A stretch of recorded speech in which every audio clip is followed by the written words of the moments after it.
ada tumak ninah. Ini juga, ini harus diperhatikan ini ya Mas juga Haris. harus diperhatikan, Mas Bisa Haris. dijelaskan sih apa sih tumak ninah? Pasti kan teman-teman SMP ini tumak ninah itu apa? Assalamualaikum warahmatullahi wabarakatuh. Halo Sobat Winsa, kembali lagi di podcast Cerdas. Pada kali ini kita akan membahas sebuah tema, yakni sholat. Nah, episode kali ini kita akan ditemani oleh narasumber kita. Bisa memperkenalkan diri, Mas? Oke, terima kasih Mas Daus. Ya, sebelumnya saya sangat berterima kasih kepada teman-teman yang sudah membantu podcast kita kali ini, di mana pada kesempatan ini kita akan membahas tema yang akan sangat-sangat dibutuhkan oleh teman-teman SMP ya. Benar. Cuman sesuai permintaan dari Mas Daus, saya harus memperkenalkan diri ya. Iya, pasti. Oke, nama saya Haris Fatah. Saya juga merupakan teman dari Mas Daus. Untuk saat ini saya sedang berada atau duduk di semester 3 dan kita juga satu kelas di mata kuliah materi Pendidikan Agama Islam SMP. Benar. Itu mungkin sedikit perkenalan dari saya, Mas. Oke. Pada episode ini Mas Haris kita akan membahas tentang sholat. Nah, tadi kan Mas Haris sudah memperkenalkan diri bahwa tadi kita satu kelas di mata kuliah ya, PAI SMP. Nah, kita akan membahas seputar sholat. Kan itu ada di materi SMP ya, pasti ya. Nah, Mas Haris, pengertian sholat itu sendiri menurut Mas Haris itu bagaimana? Soalnya gini Mas Haris, kita sudah ketahui kan bahwa sholat itu juga termasuk rukun Islam. Ya, setelah syahadat, sholat. Nah, menurut Mas Haris itu bagaimana? Apa sih pengertian sholat itu tersendiri? Oke, terima kasih Mas Daus. Untuk menurut saya pribadi, ini saya tidak bisa untuk mendefinisikan sholat seperti apa. Kalau menurut saya pribadi, karena saya bukan siapa-siapa. Ya, benar. Tapi kalau kita melihat terhadap pendapat para ulama, khususnya yang telah tertera di dalam kitab Fathul Qorib ya, di situ musonif atau pengarang kitab tersebut mengutip salah satu pendapat dari Imam Rafi'i. Imam Rafi'i berkata bahwa sholat itu adalah ucapan-ucapan ataupun gerakan-gerakan yang diawali dengan takbir ya, sebagaimana kita ketahui bersama, pasti diawali dengan takbir dan diakhiri dengan salam. Cuman ada tambahan lagi, yakni dengan syarat-syarat yang telah ditentukan oleh para ulama. Seperti itu Mas Daus. Nah, syarat-syaratnya itu ada berapa Mas Haris? Kalau mungkin secara definisi mungkin ada, katanya itu ada syarat wajib, kemudian syarat sah. Nah, itu apakah benar? Ya, memang seperti itu. Sebelum kita membahas terhadap syarat-syarat, perlu kita ketahui terlebih dahulu Mas Daus ya, bahwa syarat itu merupakan sesuatu yang kita lakukan sebelum melaksanakan sholat. Sebelum melaksanakan sholat. Ya, di sini para ulama, sebagaimana yang telah saya pelajari, bahwa di antara syarat-syarat yang harus dilakukan oleh seseorang ketika hendak melakukan sholat itu jumlahnya ada 8. Ya. Yang pertama adalah dia itu harus suci dari 2 hadas. Benar. Baik hadas besar ataupun hadas kecil ya. Siap. Itu yang pertama. Untuk yang kedua adalah seseorang atau mukmin tadi yang hendak melakukan sholat itu juga harus suci, baik tempat dia untuk melakukan sholat, dirinya ataupun badannya.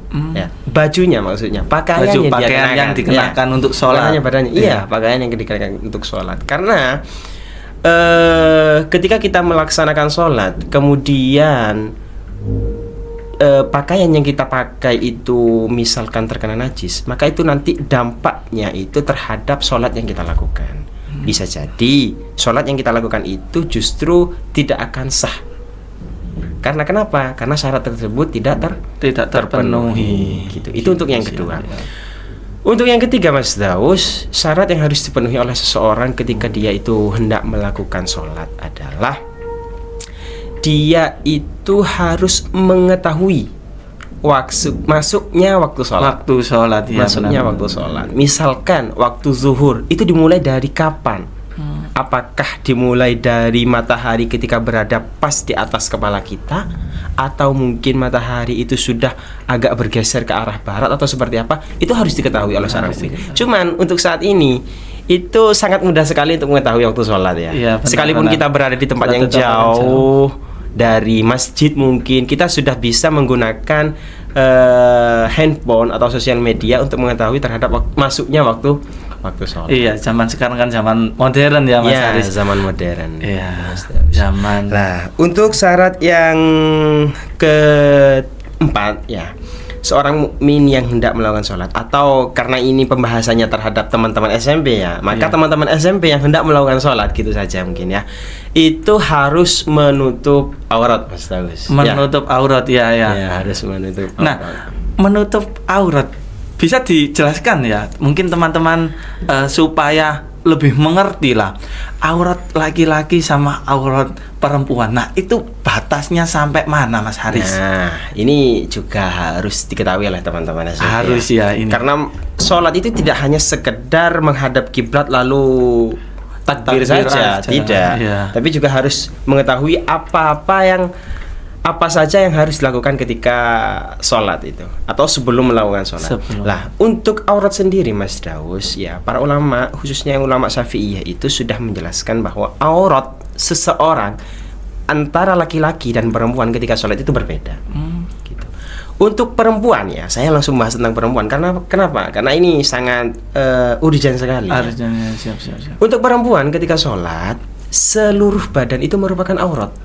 Seluruh badan merupakan kecuali wajah dan kedua telapak tangan. Wajah dan dua telapak tangan ini. Kedua telapak tangan Mas Daus. Nah, yang dimaksud dengan telapak tangan itu, sebagaimana ya pelajaran yang pernah saya dapat atau saya peroleh di pondok pesantren itu adalah ketika kita mengumpulkan kedua telapak tangan seperti ini, ya, bagian yang tidak terlihat ya, ketika kita tekan itu termasuk daripada telapak tangan. Jadi ketika seorang perempuan melakukan sholat dan bagian sininya itu terlihat, ya, bagian sininya itu terlihat, maka ini teman-teman SMP ya khususnya ya harus mengetahui ya. Harus mengetahui ketika bagian sininya itu terlihat, maka auratnya dia itu juga terlihat. Karena kenapa? Karena termasuk aurat. Bagian aurat yang harus ditutupi Mas Daus gitu.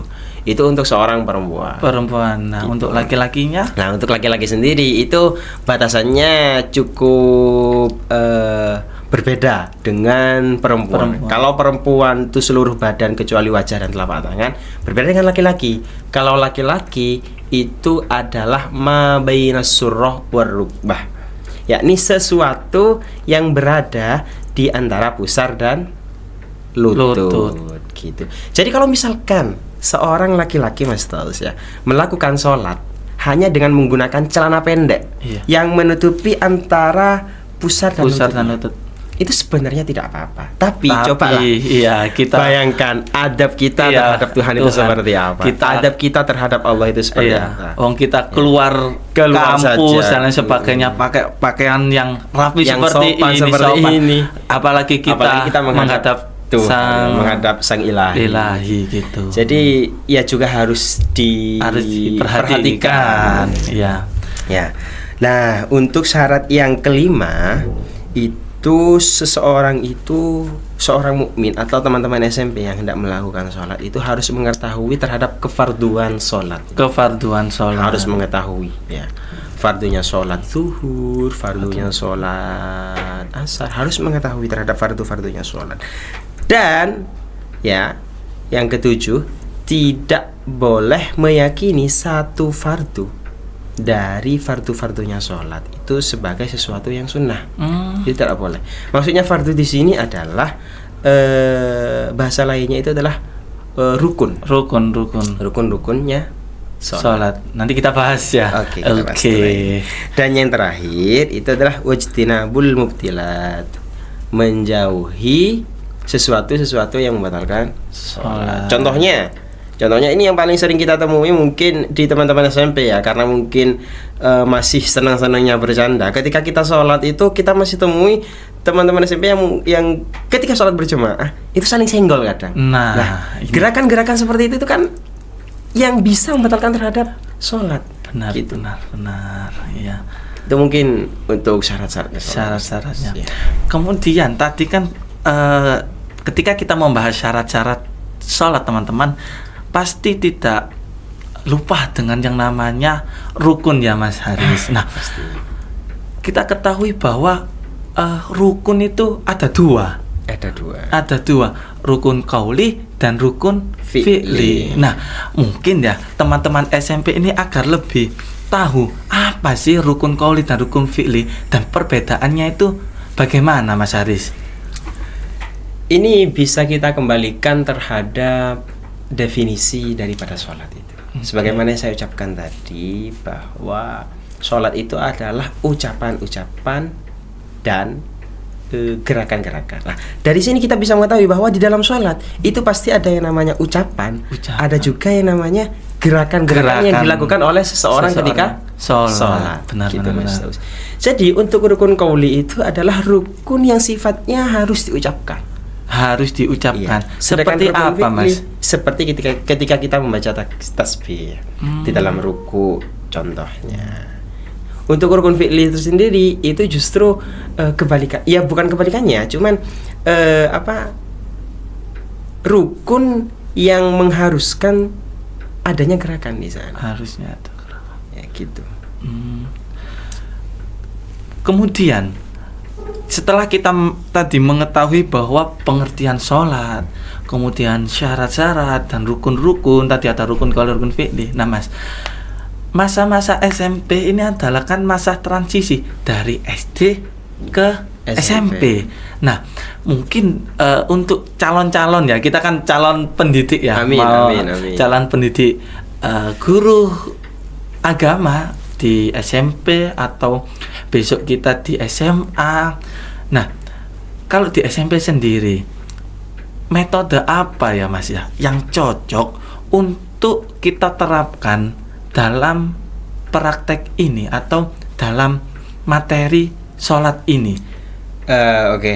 Ini sangat bagus ya Mas Dausnya, karena memang kita sebagai calon pendidik juga harus mengetahui terhadap metode yang akan kita terapkan terhadap teman-teman SMP khususnya ketika kita mengajar di SMP. Cuman sebelum kita beralih ke sana, ini mungkin saya harus menyampaikan juga terhadap rincian-rincian daripada rukun yang sudah saya jelaskan tadi, yakni rukun fi'li dan rukun qauli. Jadi teman-teman, ya untuk rukun di dalam sholat itu jumlahnya ada 17 Mas Daus. Ada 17 ya? Ada 17. Itu sudah terkumpul antara rukun qauli dan rukun fi'li. Rukun qauli sama rukun fi'li. Ya. 17 itu yang harus kita ketahui dan harus kita lakukan ketika kita melakukan atau melaksanakan sholat. Yang pertama adalah niat, Mas Daus. Pasti ya. Segala sesuatu harus niat. Awali dengan niat. Iya, benar. Niat ini di SD mungkin sudah dijelaskan atau sudah pernah dipelajari oleh teman-teman. Iya. Seperti apa sih? Atau bacaannya seperti apa sih?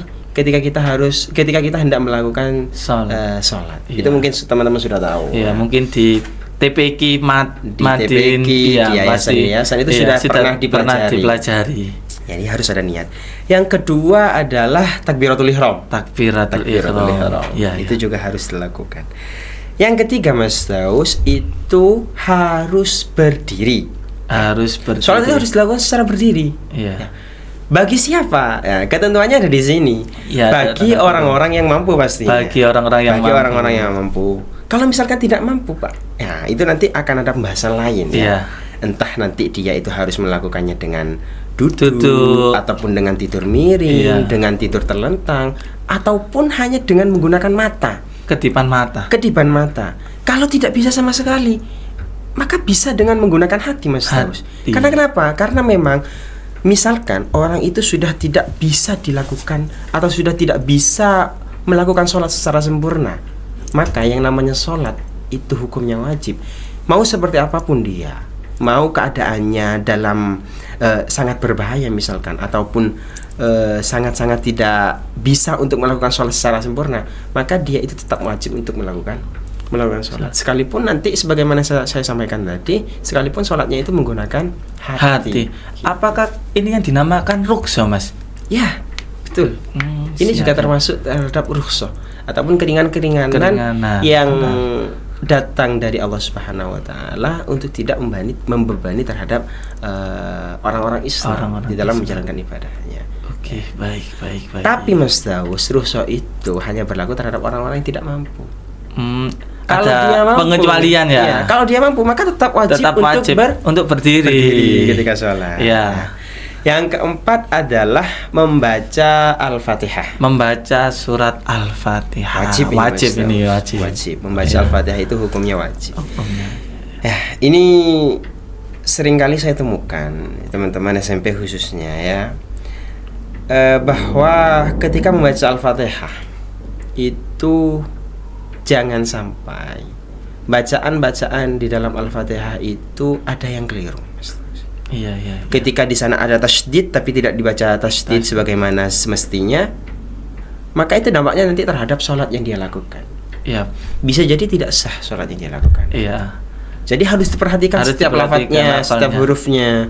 Bahkan tidak boleh seorang yang melakukan sholat itu mengubah bacaan Al-Fatihah, itu tidak boleh. Itu akan berdampak terhadap sholat yang dia lakukan. Berarti harus memperhatikan makhorijul huruf. Makhorijul hurufnya harus. Saya dulu di pondok itu belajar Al-Fatihah itu setengah tahun. Belajar Al-Fatihah saja. Itu mungkin supaya kita syarat apa ya? Untuk sholat itu kan harus Al-Fatihahnya itu kan harus tepat. Ya karena memang termasuk rukun. Lah ketika rukun ini misalkan rukun sholatnya ini tidak terpenuhi, ya maka nanti dampaknya terhadap keabsahan daripada sholat yang dilakukan oleh seseorang gitu. Jadi teman-teman SMP ini juga harus memperhatikan hal yang seperti ini. Harus diperhatikan ya teman-teman untuk bacaannya. Oke, selanjutnya adalah ruku. Ya. Memang kita ketahui ruku. Ya. Kemudian ada tumak ninah.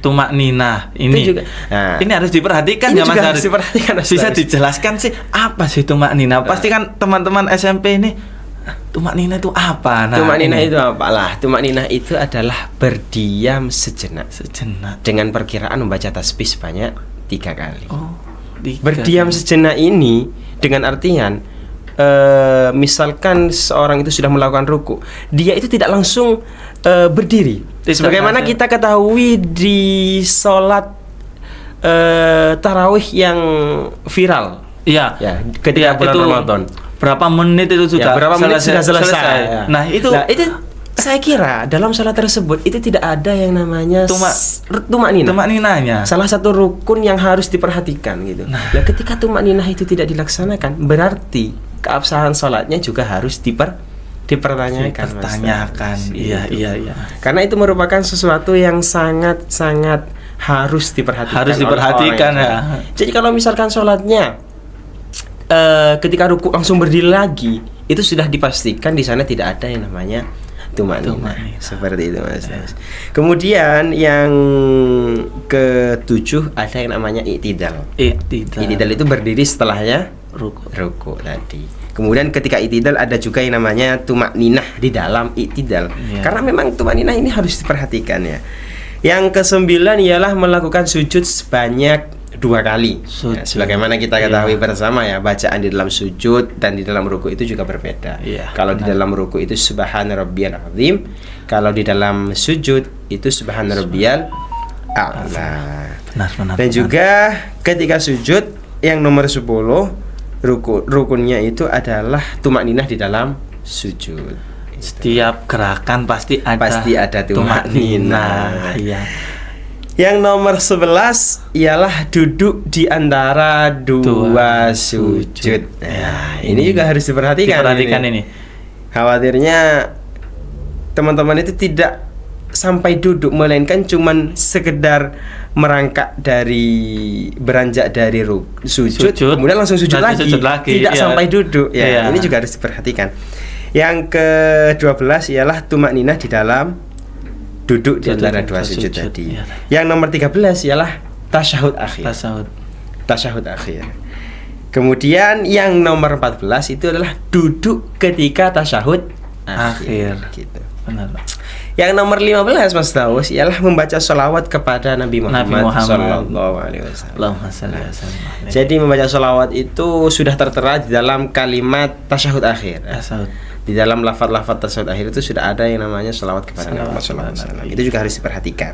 Bukan hanya membaca sholawat, yang nomor 16 dan yang nomor 16 itu juga harus melakukan salam. Salam itu merupakan akhir daripada sholat. Sebagaimana dijelaskan di definisi tadi. Diawali dengan takbir, diakhiri dengan salam. Itu yang nomor 16. Nah, yang perlu diperhatikan lagi yang terakhir ialah harus tertib. Harus diurut urutannya itu. Misalkan dari niat, kemudian takbiratul ihram, itu juga harus diperhatikan. Tidak boleh setelah niat langsung baca Al-Fatihah, misalkan tidak melakukan takbiratul ihram. Gitu. Iya. Itu mungkin.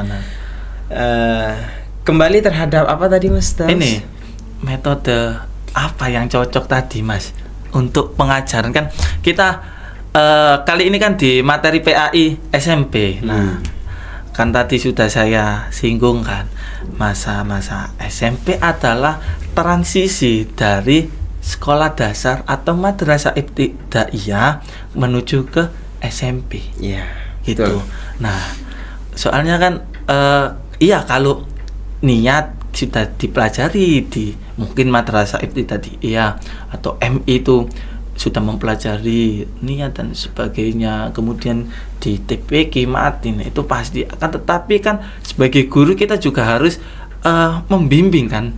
Betul. Gitu. Ya, metode yang bisa kita implementasikan, soalnya kita calon-calon guru gitu. Amin. Amin. Apa?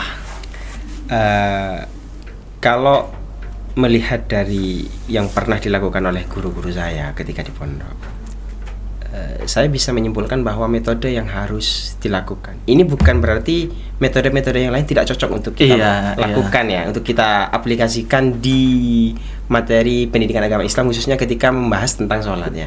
Cuma untuk metode yang sering kali dilakukan oleh guru-guru saya itu di pesantren khususnya, ketika mengajarkan tentang sholat itu adalah role play. Ini bermain peran pasti. Oh, anak-anak disuruh praktek sholat langsung. Teman-teman disuruh praktek sholat. Cuman Mas Daus, sebelum kita menyuruh teman-teman praktek sholat, kita juga sudah memberikan materinya. Iya, istilahnya pembekalan teorinya. Teorinya juga harus kita siapkan, sudah kita sampaikan dengan matang. Setelah itu baru kita melakukan praktek.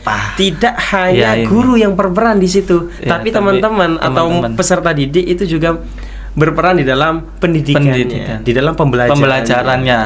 Iya. Gitu. Itu juga harus dilakukan. Misalkan ketika praktek wudhu ya, ini wudhu merupakan hal yang juga harus dilakukan sebelum sholat. Dan juga harus diperhatikan oleh peserta didik atau setiap orang mukmin ya, bukan hanya peserta didik, semuanya.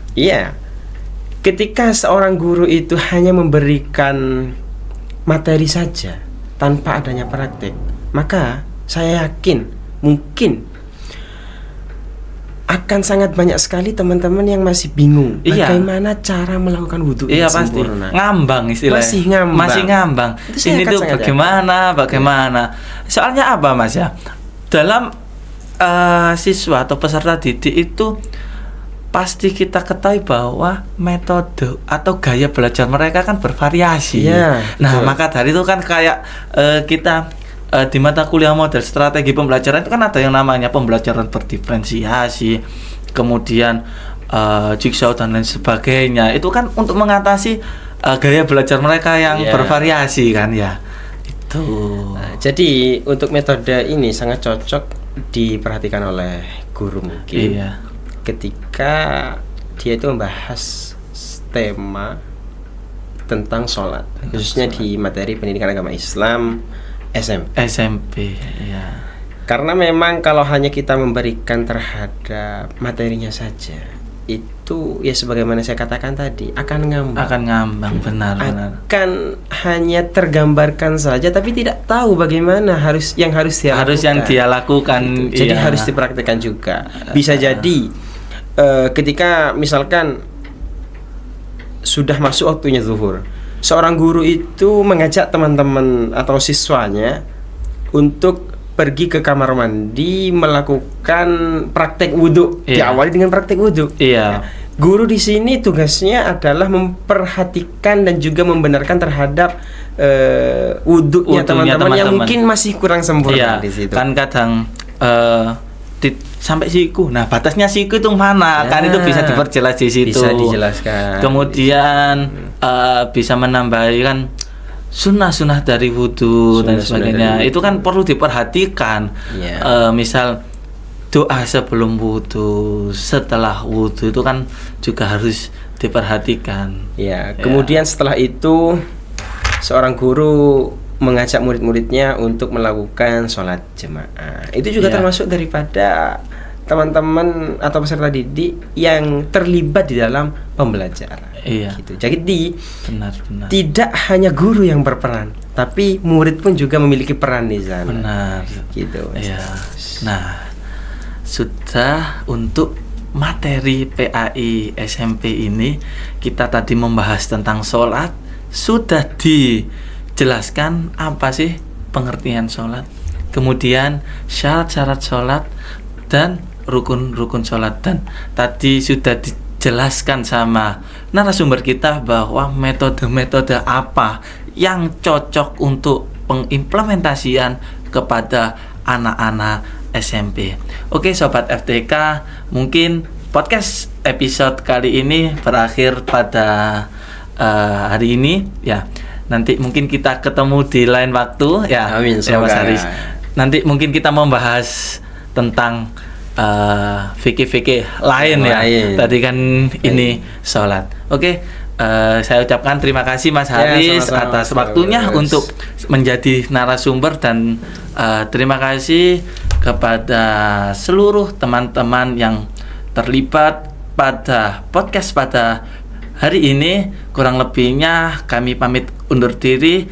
Wallahul muwaffiq ila aqwamit thoriq. Assalamualaikum warahmatullahi wabarakatuh. Waalaikumsalam.